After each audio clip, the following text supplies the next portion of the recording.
എന്ത് മനോഹരമായ കാഴ്ച. ഇതാണ് ക്ലാസിക് ഫ്രെയിമുകളാണ് തൃശ്ശൂർ പൂരത്തിൻ്റെ. ലോകമെങ്ങും ഇപ്പോൾ നമ്മൾ തന്നെ എത്രയോ വിദേശ ജേർണലിസ്റ്റുകളെയും ഫോട്ടോഗ്രാഫേഴ്സിനെയും ഒക്കെ കണ്ടു. അവരൊക്കെ ഇങ്ങനെ എത്രയോ നാളുകൾ കാത്തിരുന്ന് വരുന്നതാണ്. അവർ ഈ അവരൊക്കെ വേർത്തൊലിക്കുന്നുണ്ടായിരുന്നു. കടുത്ത ചൂടിൽ ചുവന്ന് നിൽക്കുന്ന മനുഷ്യരെ നമ്മൾ കണ്ടു. പക്ഷെ അവരൊക്കെ ഈ ഫ്രെയിമുകൾക്ക് വേണ്ടിയിട്ടാണ് അവർ ഇത്രയും കാത്തിരുന്ന് ഇന്ത്യയിലേക്ക്, കേരളത്തിലേക്ക് വരുന്നത്. അപ്പോൾ അവർക്കുള്ള കാഴ്ച കൂടിയാണ്. അത് ലോകം മുഴുവനുള്ള നമ്മുടെ സന്ദേശമാണ്. എങ്ങനെയാണ് നമ്മൾ വിശ്വാസത്തെയും പ്രകൃതിയെയും സഹജീവികളെയും ഒക്കെ നമ്മൾ കൂട്ടിച്ചേർക്കുന്നത്.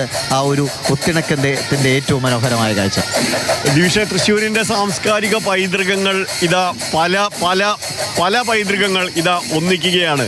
ആ തെക്കേ ഗോപുരനട ഒരു ചരിത്രത്തിൽ വിസ്മയകരമായ, ഇപ്പോഴും നേരിട്ട് ആർക്കിയോളജിക്കൽ വകുപ്പ് സംരക്ഷിക്കുന്ന ഒന്നാണ് ആ തെക്കേ ഗോപുരനട.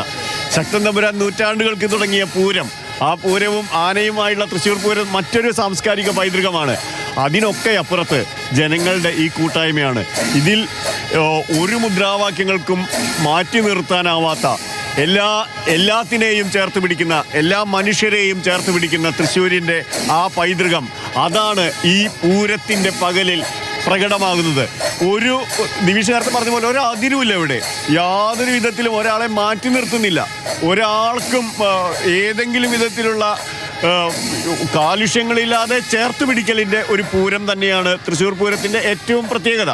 ആ പൂരത്തിൻ്റെ നടുവിലേക്കാണ്, ആ പൂരത്തിൻ്റെ ഇരുവിഭാഗങ്ങളും, പാറമേക്കാവും പല പല നദികളായി ഘടകപൂരങ്ങൾ തെക്കിൻകാട്ടിലേക്ക് ഈ ആദ്യ പകലിൻ്റെ ഒന്നാം പാതിയിൽ ഒഴുകിയെത്തി കഴിഞ്ഞിട്ടുണ്ട്.